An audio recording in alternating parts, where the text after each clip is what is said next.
You think you'd murder me, Joe? Yes. That's gruesome, Joe. That's horrible. Yes, it is. You don't blame me if I say I hope you never get out of this place. I hope I never do either.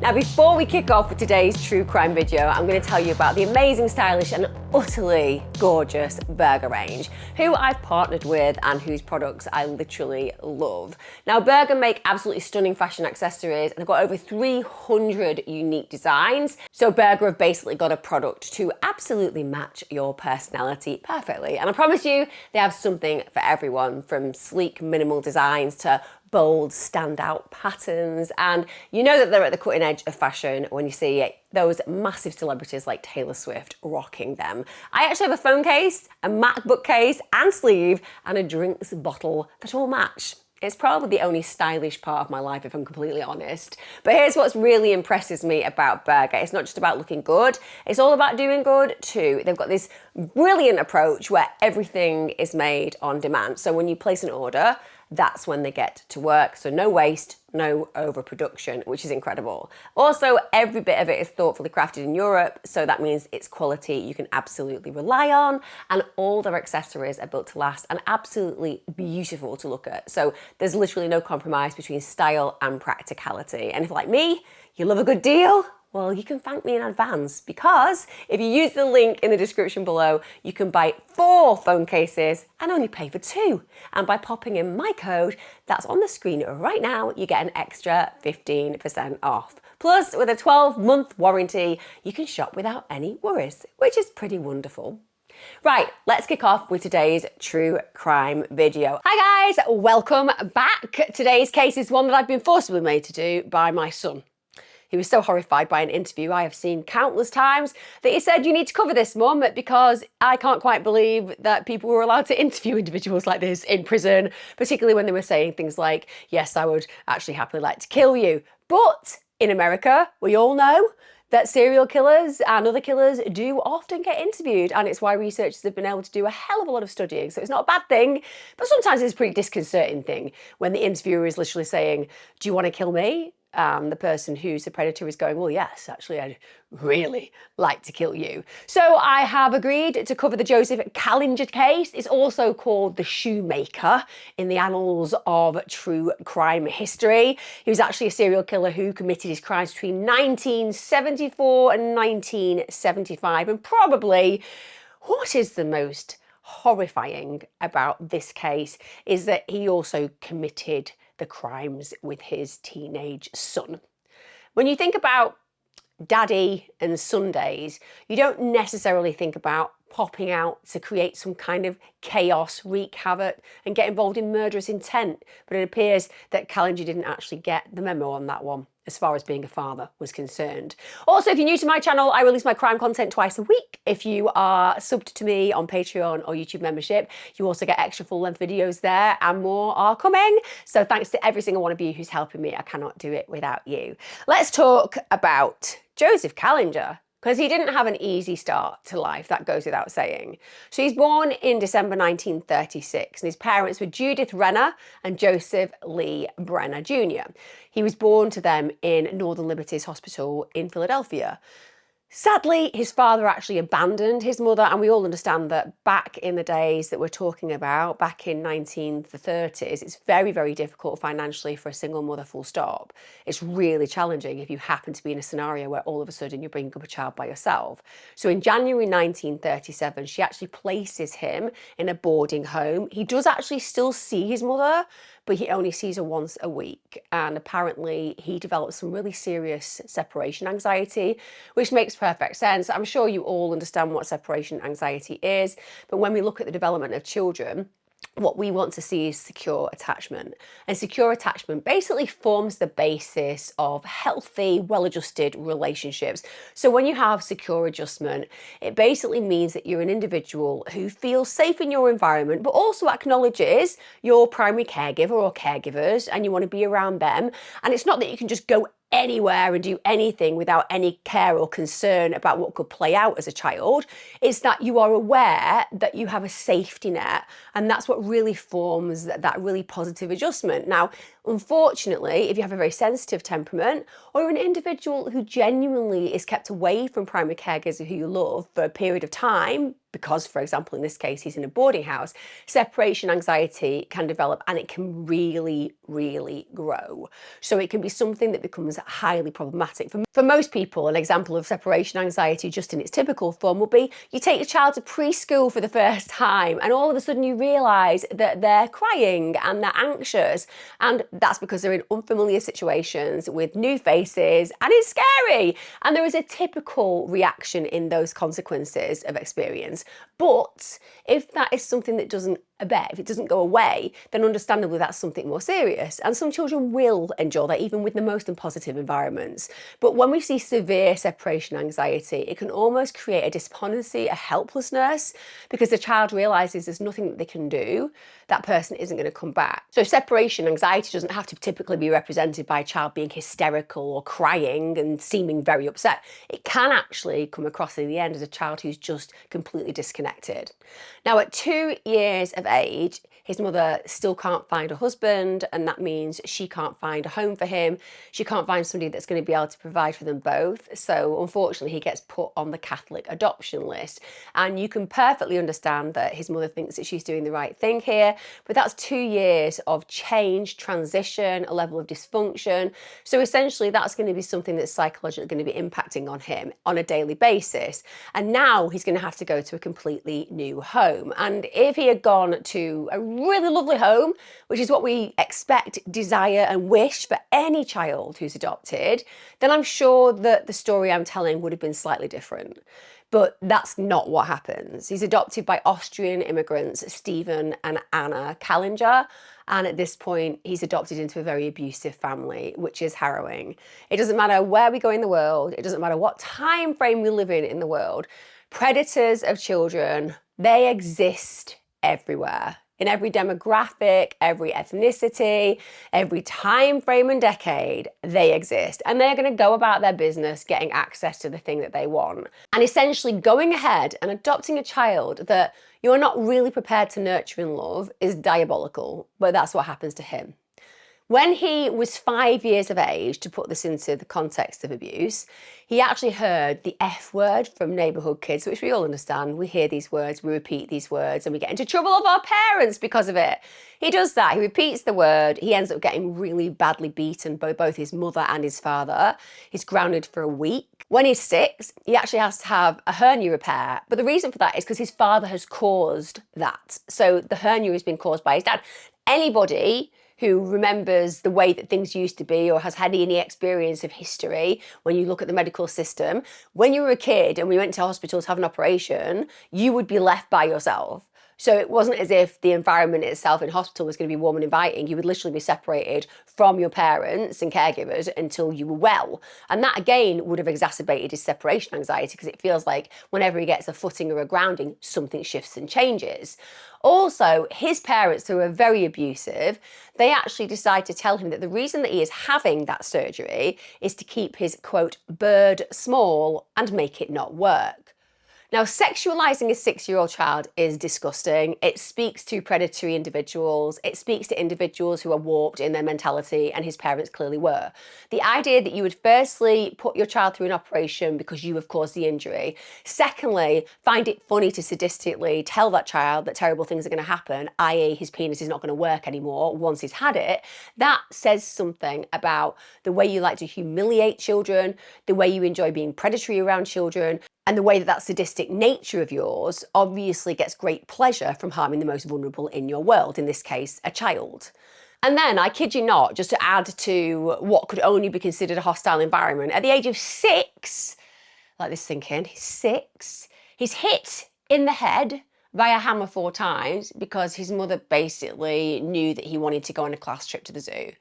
So I'm just going to throw it out there. most parents' reactions, even if they haven't got the money, would just be a hard no. Others would just, I don't know, hand over the cash and say, have a good time, dear. Some would actually volunteer to go on the trip, but not Kallinger's adoptive mother. No, she's like, you know what's going to happen to you if you want to go on a normal standard class trip? I'm going to beat you around the head with a hammer.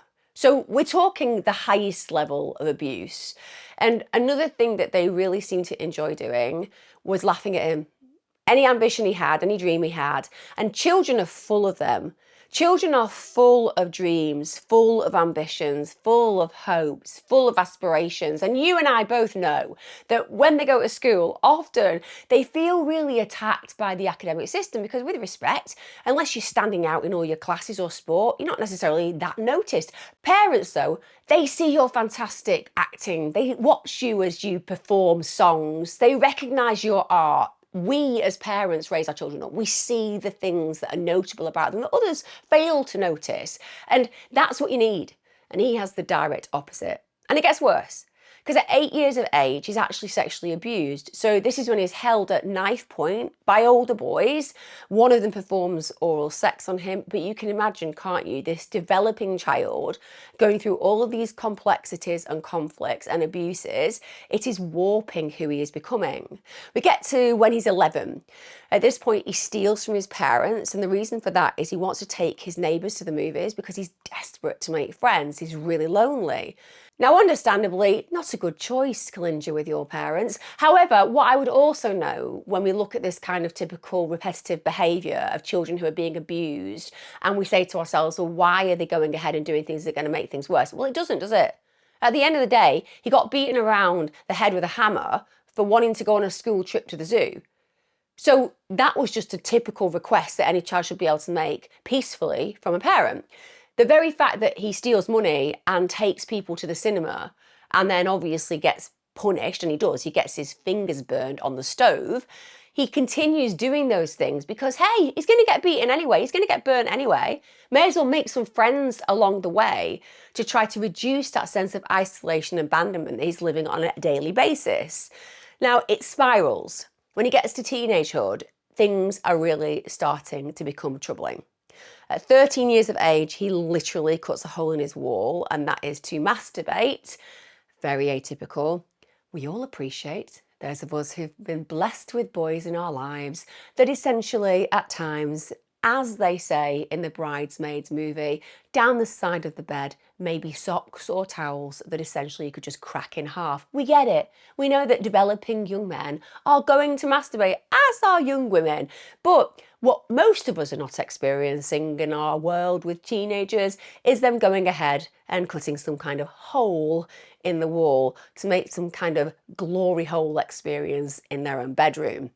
It's a little bit worrying. Also, he's masturbating to naked pictures of men, naked pictures of women, but also he wants to have a knife nearby when he's doing that. So you can hear, can't you, the sadism coming into play, the way he's starting to get excited sexually by the potential idea of violence. And this is at 13.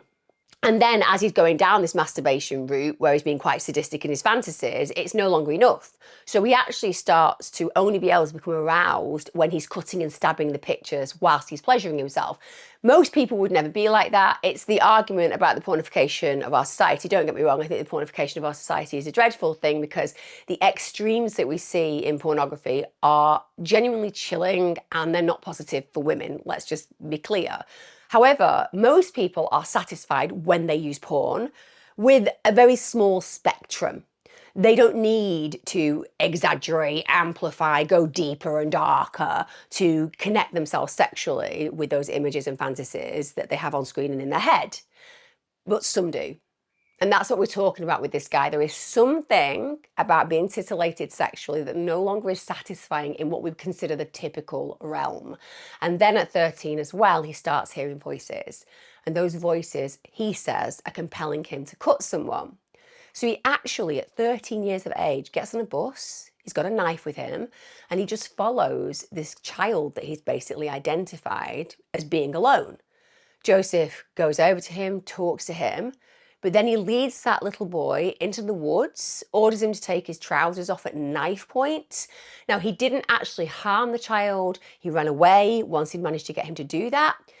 But seriously, at this point, we have a child who's becoming a sexual predator. And over the next few months, he did it 3 more times. So we're seeing this escalation.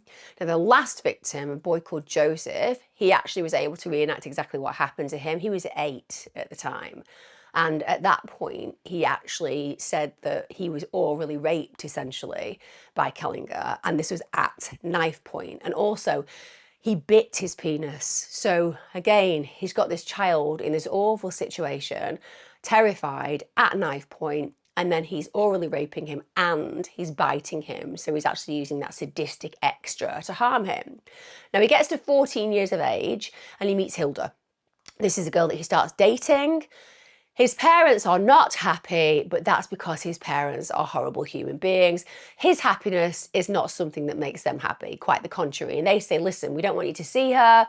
He actually ignores that because why wouldn't you? It's horrible for him, whatever. They're awful to him, whatever. So why not at least bring yourself a little bit of joy? Now, he actually moves out of the house at this point, but he does work at his father's shoe shop. And it seems that this would be a high point to some degree in his life because he's got friends for the first time. And he ends up dropping out of education and then starts working full-time as a shoemaker. In 1953, he marries Hilsa. That's whom he's been with since he's 14. They actually had 2 children.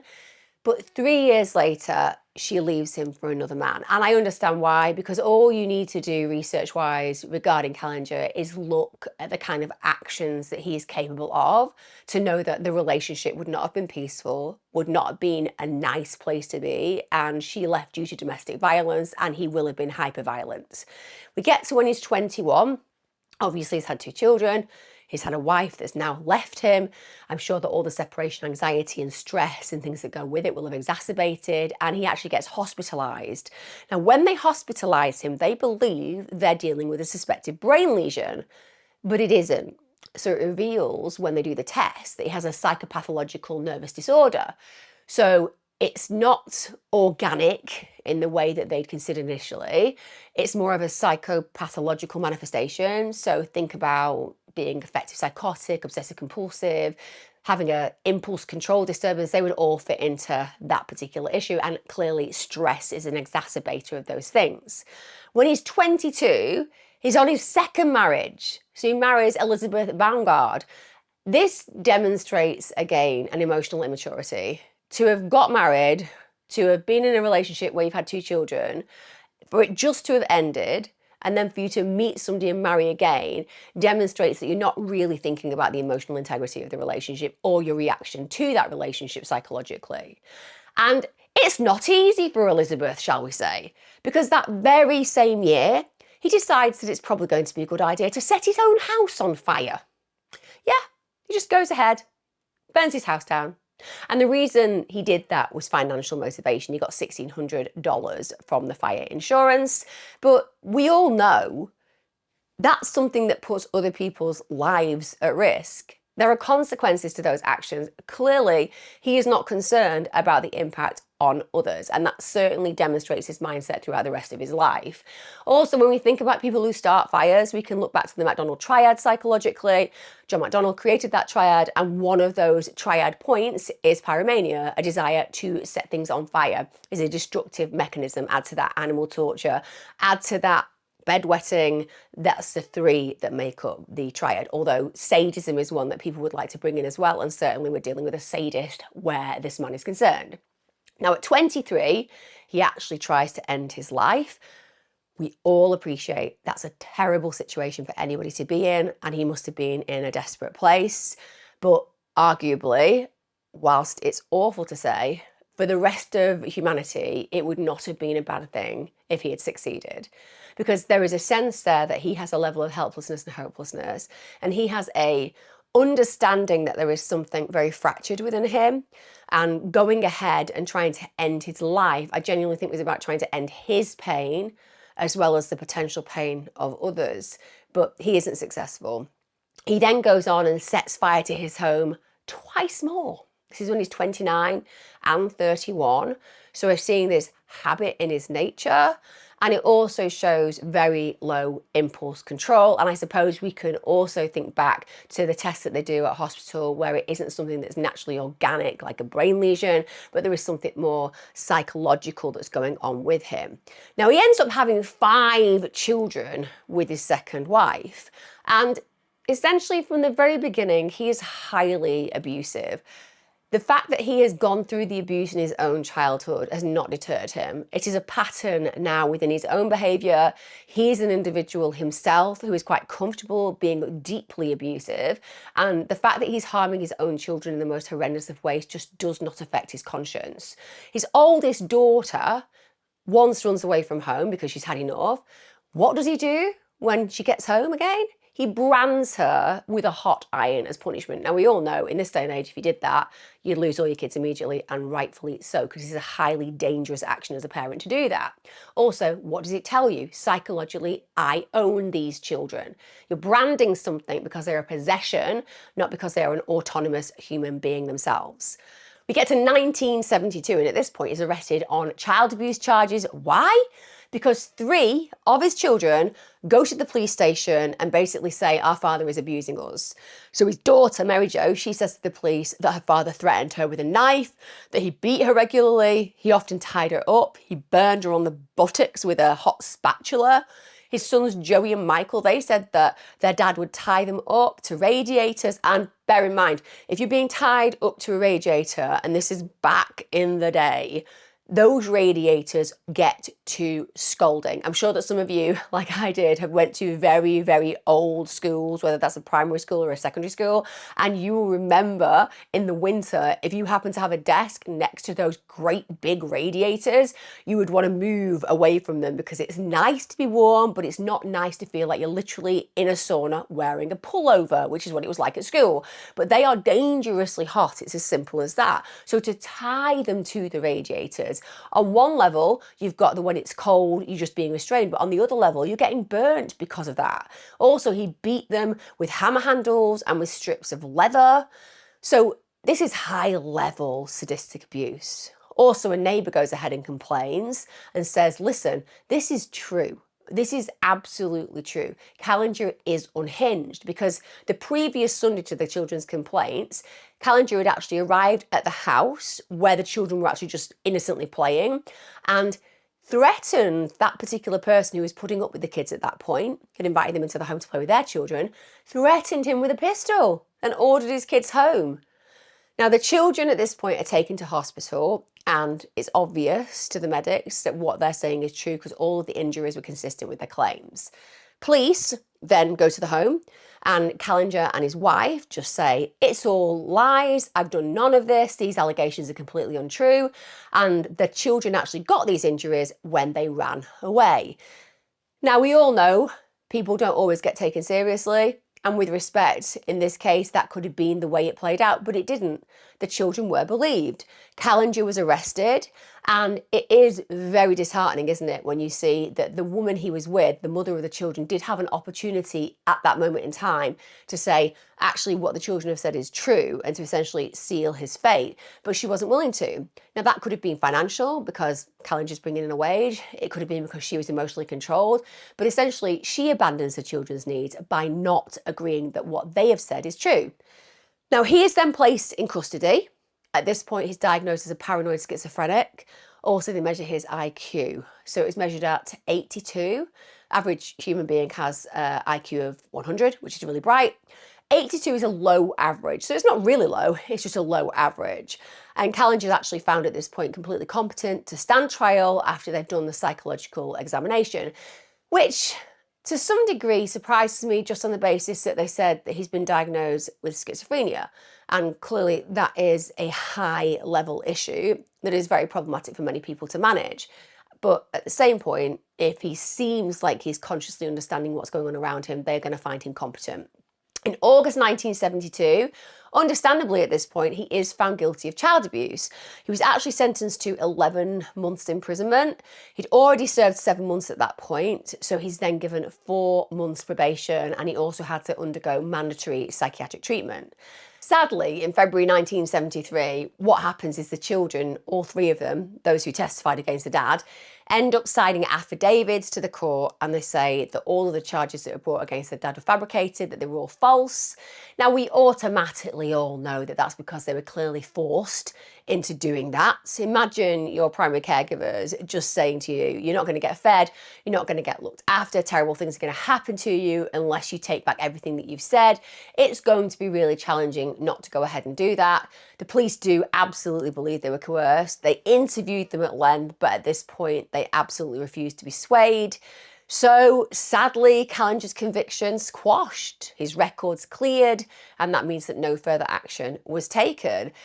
Bear in mind, he was meant to have mandatory psychiatric help at this point. It is not good that this has all been quashed. Now, following the assertion that the children essentially had fabricated the story about their father, Kallinger's son, Joey, he's called Joseph Jr. in fact, he ended up getting sent to a reform school, and one of the reasons for that is allegedly down to the fact that he was having some homosexual involvement with an older man. It is so deeply messed up, isn't it? It is so scary, ultimately, that these days we are completely at peace with people being able to love who they love. But in those days, literally, it could end up having you sent to a reform school if you happen to be sexually interested in the gender that you belong to. Now, understandably, the fact that this is a teenager and there is an older man, that also speaks of grooming. It also is about inciting a child to act in a sexual way illegally with you. But like I said, nobody cared, because if you were considered a gay boy or man, you were at risk of being imprisoned, at risk of being sent to mental health units. My uncle, for example, who came out as gay at a time where it was illegal in the UK, was basically told he should have ECT. These are things that have changed in present day, but back then were very pertinent to the experience. So clearly we've got Joseph Jr., who is struggling because people believe they have a right to question who he is sexually, but also because he's probably been going through some kind of sexual abuse and grooming. Now, when he's at the reform school, they evaluate him as seriously disturbed. He gets released after 6 months. That's in May 1974. And you think to yourself, well, is that the actual whole of it, that he ended up being seriously disturbed? What was the treatment? What was the plan for him? If there was something seriously amiss about this child, what were they going to do to help him? It's no good just assessing him as seriously disturbed and letting him go. How can they reach in and help this child? So clearly Joseph Jr. is really struggling. And then in the same year, Kallinger actually told his 12-year-old son Michael that he had been ordered by God to murder young boys and to sever their genitals. And that in itself is a truly traumatic conversation for your father to have with you as a child. Nobody wants to have their dad come over to them and say, you know what I'm feeling? I'm feeling that God's been talking to me. We just have to go out, murder some people, affect their genitals in a really badly way, ideally go for kids. No one wants to hear that. But bear in mind as well, we have these highly dysfunctional relationships. We have a child who is incredibly scared of his father, but arguably probably would like a relationship with his father. And suddenly his father is saying, well, this is the information I've been given from God and I would really like your help.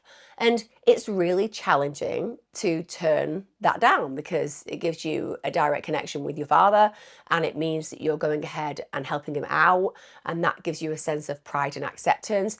And even though it is so warped psychologically, emotionally, on every level, nonetheless, you can kind of see those threads of connection, and they go ahead. The pair begin a crime spree in July 1974. So first of all, they murdered this little boy, Puerto Rican child, 9 to 10 years of age, a guy called Joseph Kallinger. And with that killing, they didn't just murder him, they tortured him brutally. They did indeed cut off his genitals. His body was actually found on the 7th of July 1974. It was found in an abandoned factory in Kensington, and he had been suffocated. He had been sexually mutilated, and they don't know who did it. because Kallinger hasn't been somebody who has stood out for crimes like this. He isn't on their radar, so he isn't formally connected to the crime. It actually only comes about that he admits the crime when he's later confessing for other killings. But this child has been murdered and mutilated in the most horrendous of ways, and indeed in the way that he's told his son God is telling him to do so. Then Kallinger takes out some really problematic insurance. He takes out a $45,000 life insurance policy on two of his sons, Joey and Michael. Shortly after, Joey goes missing, just disappears. 2 weeks later, in August 1974, Joey's found dead. He's found in an old building in Philadelphia. He's found under rubble at a demolition site. The coroner said that it looked like his body had been partially crushed by machinery. They could not determine the death. Detectives are not stupid. They're looking at Joseph Kallinger. They're thinking to themselves, this guy took out $45,000 life insurance on his children, and one of them disappears and is found dead only weeks afterwards. And when it comes down to family killings, there is passion and there is finance that tend to be the two main players. In this case, financial gain seems to be the motivation. And the insurance company are not stupid. They certainly are not dealing with their first rodeo where a fake claim is concerned. So they actually refuse to honour Kallinger's claim. And down the line again, when he's incarcerated, he did admit that he drowned his own son. Isn't it horrific to see how this man literally sees his children as property? From branding his daughter, to taking life policies out on his children, to murder a child to try to get that cash.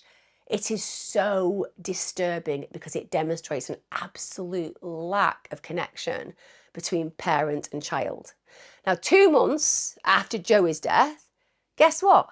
His brother Michael, he's just found wandering the streets. He's really dazed, he's really confused, he's got multiple head injuries. Kallinger at this point speaks to the police when they say, we've found your child, he's very badly injured, and he says, oh, he's just fallen down. Michael, bear in mind, has been beaten so badly and sustained really serious injuries that he has no idea how he's got his injuries. So he cannot verify whether what he said as a father is true or whether indeed he's been attacked by Kallinger. Now, police believe without a doubt Kallinger has tried to kill Michael for the insurance money. And what Kallinger does in that moment is get really angry. He basically says, how dare you? How dare you suggest that when I've lost one child in the most horrendous of circumstances, and basically the insurance haven't paid out because they're directing blame at me, that you are now trying to do the same with my other son? You know, I've gone through this horrendous period of trauma, and here you are trying to make out that I'm some kind of predator. So he actually files a lawsuit against the police in court, and he says they're harassing me, they're harassing my family after I've just lost my son Joey.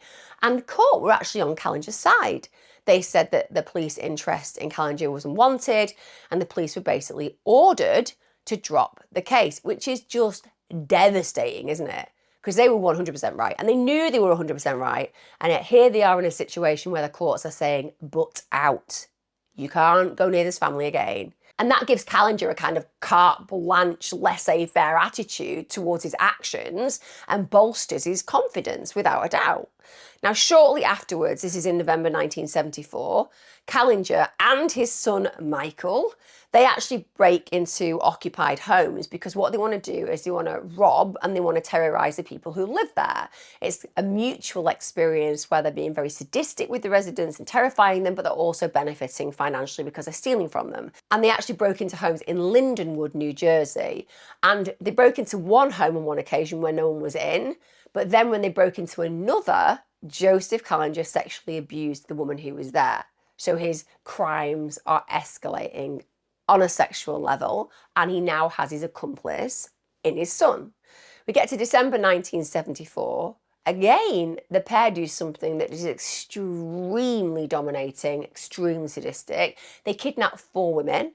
They actually managed to steal $20,000 worth of valuables and cash, which is a huge amount of money. And they robbed, assaulted, and actually sexually abused 4 families on that rampage.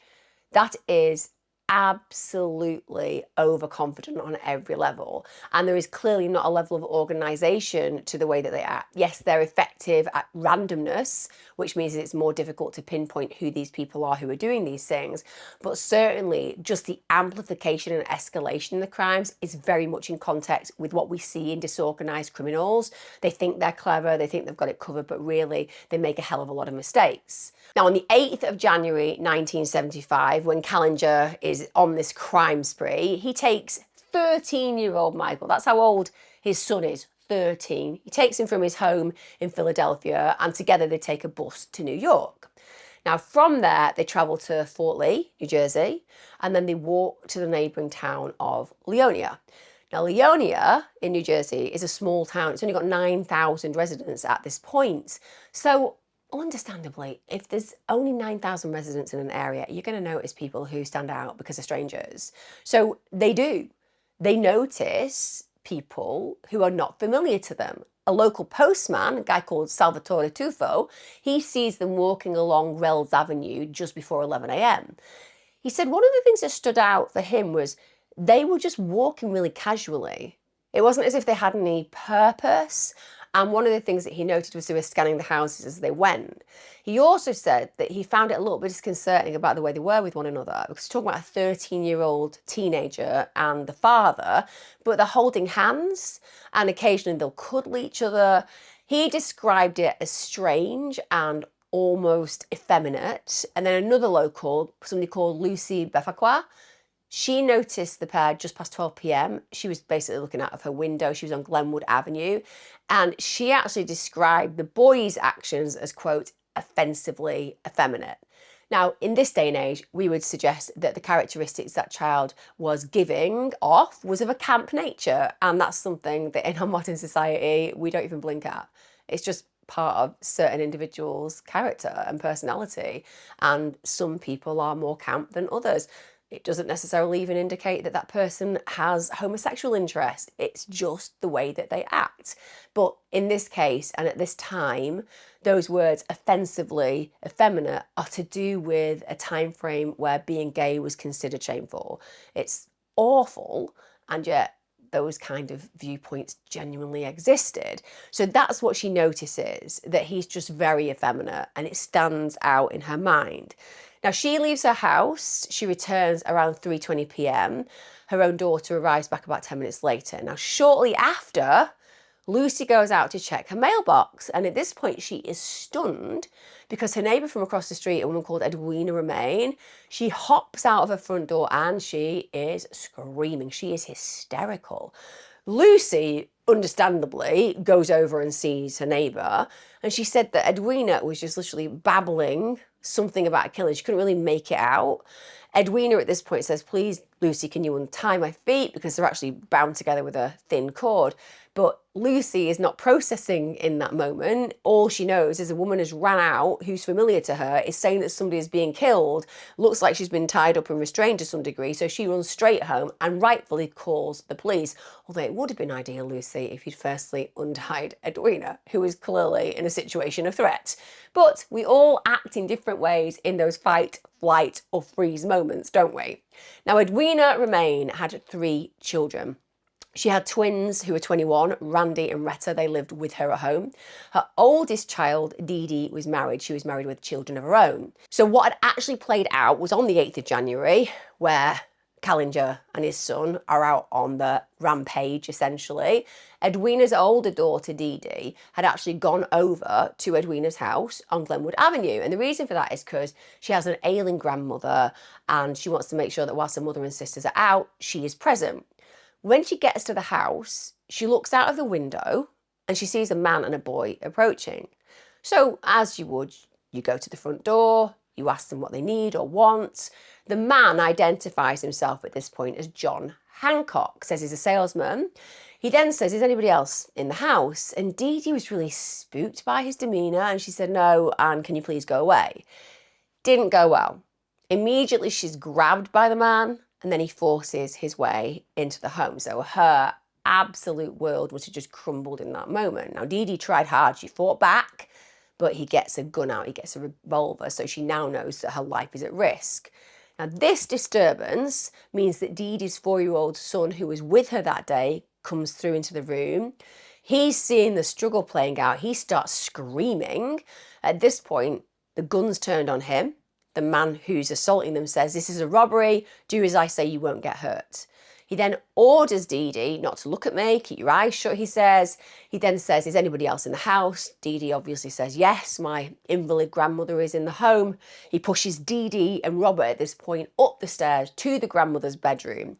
Now, Kallinger then says to Michael, "Check on this woman, see whether she is indeed an invalid." Michael confirms, yes, she is. Kallinger then pushes Dee Dee into a vacant bedroom. He gags her, he wraps tape around her face, he covers her eyes and mouth, which I think must be ultimately terrifying.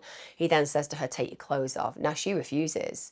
I have to give it to her. She is a really brave girl, because very often in these situations, people will comply because they fear not doing. But there she is fighting, there she is refusing. She doesn't have the power, she doesn't have the opportunity to actually resist him in a way that is going to make a physical difference in that circumstance, but emotionally, she is not giving in. He then undresses her. He says, "Is anyone else going to come home?" She says, "Yeah." At this point, he takes her jewellery off, he ties her hands behind her back, he ties her elbows and her ankles together, he binds them together with electrical cord, and Kallinger is yelling out to Michael to go and check the front door's locked. Kallinger then strips her little boy, Robert, so he's naked as well, and lies him on the bed next to her. Now, according to Dee Dee, Kallinger actually rolls her onto her back and then tries to force her legs apart, and he's apparently absolutely alarmed because she's on her period. So he physically removes her tampon and then throws it on the floor, apparently in disgust, which is so ironic when you are literally holding an entire family to ransom and you are trying to assault them in every way that's grotesque, and yet her being on her period is something that upsets you. Shortly after this, because the door's been closed and locked, the doorbell rings. Dee Dee's sister, Randy, she's come home. She's really surprised that the door's locked. It's not a time and place where that would usually be the case. But she's even more surprised when a man, a stranger, opens the door and then drags her inside. He's got a gun pointing at her head. She's then told by him it's a robbery, that she's got to do exactly what she's told. He tells her again, "Keep your eyes closed," and he pushes her up the stairs. He demands money. She actually gave him $5 at this moment in time. She's then taken to the bedroom where Dee Dee and Robert are naked on the bed. She sees them, and then Randy is absolutely distressed. She's panicking. She thinks maybe they've been murdered. And they actually have to allow her to go and check that they are both breathing before she can actually stop with the hysteria. Understandably, she can't quite believe or compute what is playing out. He then asks for money. She says there's some in the dresser. She again is ordered to strip. She's then asked, "Is anyone else coming home?" And she said, "Yes, there'll be lots of people." He then binds her. Then he discovers that she too is also on a period, and he says, "What's this?" and leaves the room. So he's really annoyed that they are going through that natural process. It's obviously something that deters him a little sexually from these women. Now, the doorbell rings again. That's because Edwina's returned home with her daughter, Retta, and her boyfriend, Frank Welby. So Kallinger answers the door. Again, orders them inside with a gun. Can you envisage just how many people he's in control of in this moment? I mean, he is just confident, isn't he? Person after person, he's just controlling with this gun, telling them what to do. And he basically says, "You do as you're told, you won't get hurt." They're then ordered to the living room. They're forced to lie down. He takes their jewellery.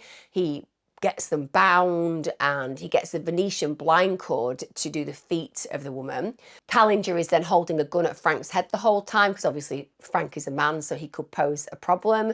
And Kallinger binds Frank's hands with his own belt. He then orders his son to bind the woman's hand with a vacuum cord. He did tie Retta, but he really had problems with Edwina. Kallinger said, "Don't bother with her, she's too old to do anything anyway." Yes, that was a bit of an underestimation. I think you'll find it was Edwina who is the person who raises alarm. But nonetheless, it's good to be underestimated, isn't it, chaps? So the pair then leave the room. Again, they're looking for valuables. At this point, there is another knock at the door, and it's actually Edwina's 21-year-old neighbour, who's a nurse, Maria Fashing. Now, she's a practical nurse. She lived in the neighbourhood, and she was coming to look in on Romaine's invalid mother.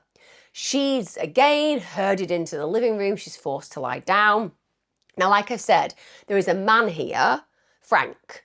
So that's going to be the person that Kallinger believes is his biggest threat. So with Frank, he's gagged him, he's bound tape around his face, he's hog-tied his hands to his feet.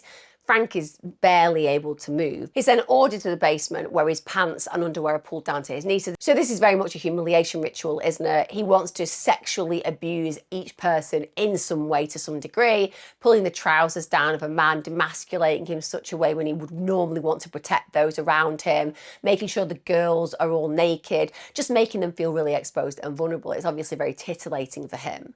Also, where Frank's concerned, a knife gets held against the base of his penis and he is warned, if you move, this goes. And I believe Kallinger meant it wholeheartedly. Now, shortly after this, Maria, the nurse, who's just come round to actually help out with the invalid grandma, she gets led down to the basement. Now, at that point, she is fighting, she's protesting, she's very upset. Frank said he wasn't able to actually see anything, but he assumed that he was hearing Maria getting raped. He said the furnace that was next to his head, it basically started up, but it drowned out most of the noise, but he could hear what he believed was Maria screaming. It turned out that everyone in the house could hear Maria scream. She was saying, "Help me, he's hurting me, I'm drowning." And that was followed by a gurgling sound, which is absolutely horrifying. Now, understandably, Edwina is listening to this. Bear in mind, her ties have not been done quite as effectively. And she thinks to herself, it's going to be my daughter and it's going to be me next. She gets up to her feet. She hobbles towards the front door, which must have been excruciatingly and extraordinarily terrifying. But she does it because she knows this is maybe her only chance to save the people she loves. And she gets away. She leaves that house screaming. Now, Michael Kallinger, Kallinger's son, he's screaming at this point, somebody's loose, because clearly he needs to let his father know, we are going to get caught unless we get out of here, because the police are going to be coming at some point. Now, as I've already noted, when Lucy saw Edwina, she called the police arrived. Lucy at this point tells the police that the reason she called them was a neighbour was screaming, she was hysterical. Edwina's saying to the police that two men with guns and knives were killing her family. That's the message that she gives them. And she says to them, please go in the house, please save my family. Bear in mind, the minute that you tell the police today and back then, it's the same measure, they are going to want backup, because the truth is, when they turn up, they don't know they're going to be able to overpower people who are actually armed and dangerous. So they get back up and then the police enter the home, and boy, it's a mess.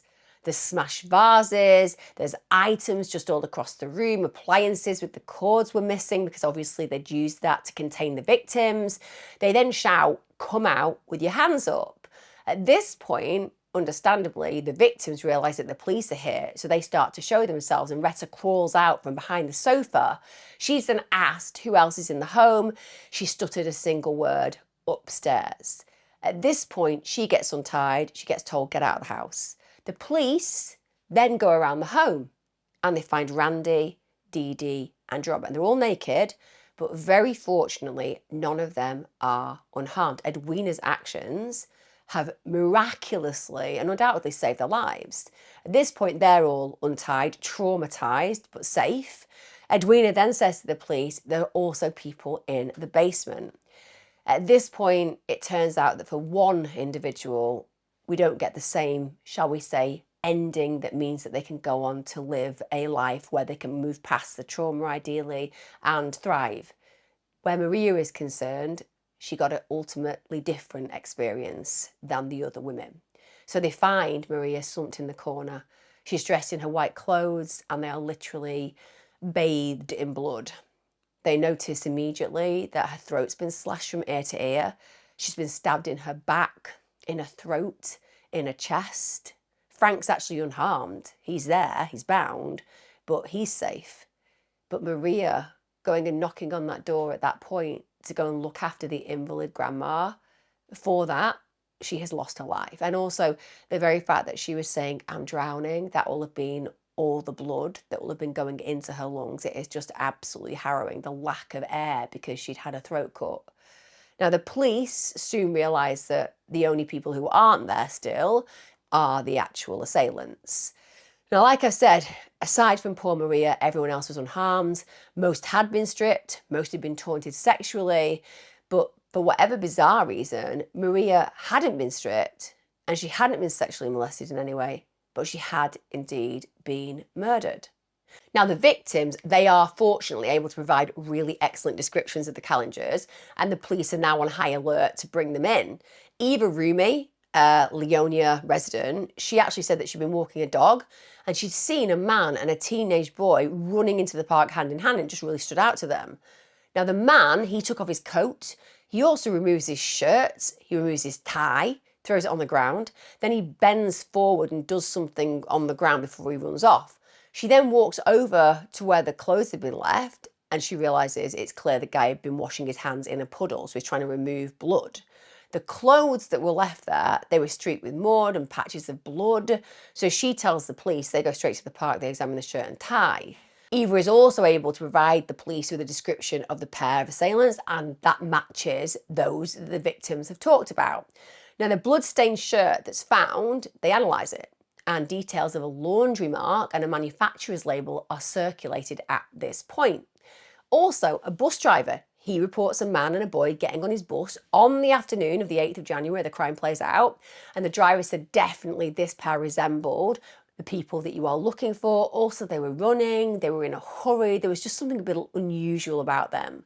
And then the police do a search of the area and they find multiple items. So they find a man's watch, a brown leather knife sheath, they find a knife and a revolver, and also some of Romain's belongings. So clearly they are connected to the killers. And it also again speaks of disorganized chaos as far as committing the crime is concerned, because you do not want to leave all of that very incriminating information anywhere. Now, at this point, notices are sent out to police departments across the East Coast. They request information on crimes involving a man and a boy. So within days, multiple incidences are reported. So that first was the incident in Lindenwold, New Jersey. That was on the 22nd of November 1974. Also attacks in Harrisburg, Pennsylvania on the 3rd of December, in Baltimore on the 10th of December, in Dumont, New Jersey on January the 6th. And every single incident had this common feature that it was a man and a boy, that they'd approached the residents using the ruse, do the Joneses live here? And every single victim also said there was something unusual about the way that the man smelled. There was something about the odour that was outside of their normal experience. Now, all of the victims were attacked at the front door and then they were forced inside. They were then tied up and they were robbed. 2 of the victims were also sexually assaulted. So fingerprints are then taken from the homes of the other victims, and guess what? They matched the fingerprints from the Romain house. But no matches are found at that point with the police department itself. So they've got them, but they can't match them with a particular perpetrator. Now, further examination of the laundry mark on the bloodstained shirt, however, comes up with the name Kallinger. Now, police then search criminal records in the surrounding areas, but sadly, no match is found at this point. But details from the shirt that was found in the park, it ultimately is the reason why the pair get caught. And the reason for this is that good old detective work. They trace that the company who produces that shirt sold it through one retail outlet, Berg Brothers. It was a department store in Philadelphia. The police then interviewed staff in the store and they concluded that the shirt had been sold during autumn 1973. The police at this point assumed that the purchaser was a resident in Philadelphia. So they ring the Philadelphia police and they say, have you got a record of a guy with the name Kallinger or similar on your database? Now, the computer had previously drawn a blank on that because the spelling was different. But the Philadelphia officer recognised the name and also identified Joseph Kallinger, who then had a police report there. So there was a record that they had on file for this guy, and all of a sudden they think, we've got our man. Now, the file on Joseph Kallinger had his current address and photos. And guess what? The images matched exactly the descriptions of the attacker by the victims. Now, at this point, the police put a case together against Kallinger, and they basically wanted to identify that the bloodstained shirt belonged to him. So they go ahead and they approach Joseph Felcher. Joseph Felcher owns Bright Sun Cleaners. He immediately said, this shirt belongs to Joseph Kallinger. He immediately knew it was his. Why? Because of that distinctive smell. So this odour that Kallinger is emanating is so powerful, it's so distinctive, it may as well be a signature. Now, photographs of Joseph Kallinger and Michael are then sent to areas where their crimes were alleged to have taken place. All of those photos were returned positive IDs of Joseph Kallinger and his son. Occasionally there was some uncertainty about his son Michael, but it was confirmed that even though Michael looked a lot like his younger brother James, it was more likely to be Michael in those photographs. So on the 17th of January, police do arrest Joseph Kallinger and two of his sons. So that was 13-year-old Michael, who's responsible, and 11-year-old James, because they look quite similar. So the police want to be sure that they've got the person who was responsible. Now, initially, as I've noted, they're unsure of which son is responsible. The two look so alike. But after they search the Kallinger home, they do uncover multiple items that have been stolen from the homes of the victims. So without a doubt, they know that they have at least the right people, even if they haven't identified the two that are solely responsible. They know that Joseph Kallinger is, but they have to figure out which son was with him during those events. So in 1975, Kallinger is formally charged, and thank God, formally charged, because this guy would never have stopped. He's charged with the murder of Maria Fasching, he's charged with armed robbery, he's charged with wounding, kidnapping and theft and rape. After several hours of questioning, James Kallinger, the poor boy, he's actually released. The police are satisfied that he had no involvement whatsoever. In the police station, Michael Kallinger is then led for an interview, and they actually pass Joseph Kallinger, who at this point says to his son, "If you tell them anything, I'll kill you." I'm just going to throw it out there. As far as Kallinger is concerned, he's not very sophisticated, is he? I mean, if you're in a scenario where you're trying to suggest that you're innocent, the last thing you're going to want to do is be like, "Police are walking by with my son. Hang on a minute, I did want to carry on this interview, but I'm just going to say something. Son? Yeah, Dad? If you tell these people anything, I'm going to kill you." Just doesn't look great, does it? Kind of looks like potentially a very violent, dangerous person, which he clearly is. Now, actually, that warning was powerful, because Michael Kallinger didn't say a word incriminating himself or indeed his father. So he certainly got that memo absolutely stained in his consciousness. It doesn't matter, because they're banged to rights anyway. But the fact that the fear of Joseph Kallinger as a father is so powerful that it means that Michael does exactly what he's told is demonstrative of the kind of dominance Kallinger had in those children's lives. Now, one of the things that's very clear is that Joseph Kallinger does not come across as a typical human being, particularly when he's talking to the police. So he tells them that he orders his wife and daughter out of bed in the middle of the night to make him tea, sometimes as often as 30 or 40 times. That in itself would mean that they never slept. And I'm sure that he does sleep, therefore I would imagine that's an entire fabrication, a delusion of some sort. He also tells the police officers that he's actually built a bowling alley next to his bed, and he practices bowling at night. Now, neither of these are true, obviously, but it demonstrates a mental instability to some degree. He tells psychologists that God had sent him to Earth on a, quote, divine mission, and that divine mission was to consist of helping people whose brains had malfunctioned because they wore badly designed shoes. Bear in mind, Kallinger is a shoemaker. I'm not quite clear how comfortable shoes are going to change any malfunctioned brain, but I do think that comfortable shoes are a life force. That's why 97% of the time I wear Uggs. They are ugly, but I don't care because they're very cozy. Nonetheless, this again is the delusion that he's peddling, at least to the officers. He also tells them that he'd been alive for 1,000 years. If I'm not chatting to people on a regular basis who are telling me that they've been around for 1,000 years, I don't know what I'm doing with my time. I do get it, you know. People read the Bible, for example, and talk about particular characters who've lived for hundreds and hundreds and hundreds of years. And I see that there are belief systems out there that would actually believe that to be the case. But Kallinger isn't one of those. Also, he says that most of the time, for those 1,000 years, he's been around in the form of a butterfly. Now again, I think butterflies are beautiful. I look for them all the time. I kind of like to think that there's some kind of message from the spirit world by my dad, particularly red admirals. So I'm totally there with the idea of the spiritual connection. But I don't think that any butterfly lives for 1,000 years. I think their life cycle's pretty short. It's quite sad. He also says he had constantly been pursued by the devil. So there are some, what can we say, warning signs and red flags over where he is on a psychiatric level. Now, Joseph has a psychiatric evaluation. It concludes at this point that he is indeed competent to stand trial and that he does indeed know right from wrong. And we all know that the benchmark of that means that he is conscious of what's going on. It doesn't have to mean that he doesn't have these issues. It just means that he has to know that what he's done is incorrect. And that essentially means that he can go on the stand.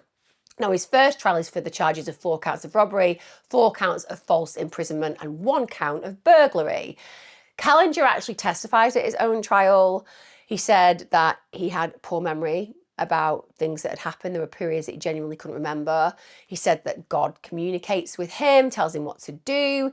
He also goes so far as to say that he's actually the son of God, tells them that story about the fact that he used to be a butterfly, and it takes them less than an hour to go guilty of everything. Nice little narrative there, Kallinger. We enjoyed the whole idea of you being the son of God, and it did make it an interesting case to be on the jury of, but unfortunately it doesn't deny what you did, so you're getting guilty. And he got quite a serious sentence, shall we say. It was 30 to 80 years in prison. Bear in mind, he's not been tried for murder at this point.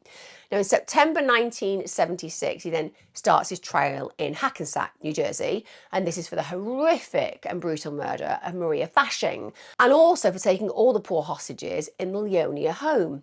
Now, at this point, Kallinger has been diagnosed as paranoid and schizophrenic, and so he pleads not guilty by reason of insanity. During the trial, he does act out in ways that he hadn't done before, and a lot of people believe that this was just an act for the jury. He just wanted to seem insane. He would roll his eyes, he would shake his head, he kicked his feet, he threw his arms around, and he'd make these really weird sounds as well. And at times, the judge was so dismayed by the fact that this person was being really disruptive in his court that Judge Thomas Dalton literally removed him from the court. So that's how bad he was behaving. Now, the defense, they actually produced evidence that suggested Kallinger, because of his work as a shoe repairer, because he'd done this for many years, that he'd been inhaling the leather treatment that contained toluene. This is apparently a really dangerous chemical substance. It can numb the senses. It can also damage the brain. And we know that there have been substances out there that people have worked with all their lives that have essentially killed them. And it's heinous to know that these things played out, and legitimately people were going to work not knowing that the thing that they were doing was going to ultimately take their life. But it doesn't explain how he was when he was a child. It doesn't explain when he was just making a hole in the wall so he could masturbate into it whilst also stabbing pictures that were pornographic. It doesn't sound like Kallinger was very well even as a very young person, and certainly he was highly sadistic as a young person, and he wasn't a shoemaker then. Now, the evidence that was provided by the prosecution against Kallinger was overwhelming. Any of us would have wanted to take this case because it's clear that he's guilty as hell. It took just 2 hours of deliberation. Then the jury found him guilty for the Leonia murder and also the hostage situation. He was then sentenced to life in prison, and rightfully so. He's a very dangerous human being. Now, his 13-year-old son, Michael Kallinger, who's clearly a victim as well in this case, he did plead guilty to 2 counts of armed robbery. That was in exchange for dropping the murder charge, which I believe is fair enough because he wasn't the person directly murdering the individual who sadly lost her life. And this boy is also a child, even though he's an evil teenager in his actions. It's under the coercion of his father, so I think it's appropriate that he's not charged with murder. He was then deemed by the courts to have been under the control and influence of his father at the time of the offences. He's sent to a reformatory and he was released into the care of foster parents and was then placed on probation until his 25th birthday. Apparently he then changed his name and he moved to another state, and we can only hope that the scars and the trauma of being brought up by such a brutal human being and such a treacherous individual will be something that he has managed to overcome, because it could be that he himself has got some scars that then affect other human beings. Now, during Kallinger's time in prison, he was not an ideal candidate to, shall we say, impress the governor of that prison, because he doesn't like towing the line. First of all, you know that penchant for fire? Yeah, it doesn't end. In 1977, he actually sets himself on fire. So he uses that pyromania and the suicidal ideation and connects them both. He also assaults an inmate and starts a fire in the cell block. We get to 1978. He's then moved to a hospital in Pennsylvania for the criminally insane because his actions are deeply disturbing and they don't know how to manage him in the ordinary population. I was going to murder my own family and then take my own life and become God. What do you think of the death penalty? I'm opposed to it. The state has no right to take your life, but you can murder other people? I don't think anyone has a right to take a life. Except you? When I'm under hallucination, I do. These voices from God, these hallucinations, do you still experience them? Yes, I do. Often? Often. Do you ever feel violent? Yes, I do. What do you feel like doing? Killing people. You still feel like killing people? Yes. Describe the feeling that you get when you feel like killing people. Well, last March 11th, I was hallucinating, and I took a razor blade and I cut a man's throat. Here in the hospital? Here in the hospital. Do you think you'd murder me, Joe? Yes. That's gruesome, Joe. That's horrible. Yes, it is. You don't blame me if I say I hope you never get out of this place. I hope I never do either. He then tries to kill another prisoner. Totally unprovoked attack. He slashes another inmate's throat. Now, they did survive the attack, but they're very lucky to have survived their attack. Maria didn't. 6 years later, he's then visited and interviewed by the author Flora Rita Schreiber. And they actually wrote the book together, The Shoemaker. Obviously, that writer was very interested in hearing his side of the story. Now, during the interviews, Kallinger actually tells him about the visions that controlled him, that he blames, shall we say, for making him perform evil tasks. They included the 2 murders in 1974. He admitted to the mutilation and murder of Jose Kallinger and the drowning of his own son, Joey. So she gets this extra information that essentially explains other deaths. And The Shoemaker, the book, actually portrays Kallinger as this unloved adopted child who grows up in this environment where he's created. So the tormented killer's driven to these psychotic beliefs because he's had such a horrible start to life. And there's a bit of you that goes, okay, we understand that trauma certainly seems to play into serial killers' backgrounds on the whole, and we all feel absolutely sorry for children who are brought up in these really hostile, abusive scenarios because it's just wrong. But can we all agree that the vast majority, and we're talking about the high 90% here, don't become violent offenders or killers? Actually, they become quite the contrary. Couldn't it just be that certain individuals are born with a predisposition to harm? And then, yes, you have these activation factors, such as a terrible environment, an abandoning parent, and all the things that go with it, that then activate the potential further. So you're always going to be a pretty negative human being, but more negative as each impact hits you. Because without a shadow of a doubt, you can't say his childhood is why he went on to do the most horrendous things to strangers and to his own children. He killed one of his own children for money. Didn't get it, but was happy to do it, to try to. So I think that she's being, shall we say, oversensitive to his needs as opposed to seeing him as he truly is. We get to January 1984, and at this point he is convicted of those other murders. He's sentenced to 2 life terms to be served consecutively after his other sentences. He's never going to walk the streets again. It's as simple as that. Now, at 1988, this is when he's 42, he gets involved with some television interviews, and these are infamous now. During the interviews, he's basically continuing his desire to slaughter every person on earth. He also expresses his desire to commit suicide. These days we'd say die by suicide because it's not illegal, but back then it was. You could actually be put in prison for trying to take your own life. But he said that he needed to take his own life only to become God. He's also hyper-destructive to himself in prison. So for example, in 1990, they do an X-ray and it reveals that he's collected these metal objects and ate them. So he has all these metal objects in his digestive system. His attorney at the time said that he'd basically been swallowing the objects since the mid-August of that year, and the whole premise of this was he wanted to kill himself, and he continued that practice because he wanted to find a way out of the prison situation. He wanted to die, and maybe the delusion that's telling him, if you die, you're going to be God, maybe that is why he's so intent on doing it. He also tries to starve himself. He constantly gets into fights. He's tying rubber bands around his wrist because he thinks that might cut off his circulation. And then we get to 1996, and at this point he does actually die. So he's 59 and he actually has a seizure. He'd spent his last 5 years under suicide watch, so they really thought he was a serious risk to himself. And undoubtedly, if he's eating all these metal objects, if he's starving himself on a physiological level, his body's going to be under intense stress. Add to that the medication. I mean, it's clear in the interviews that you watch with him, this guy is heavily, heavily medicated.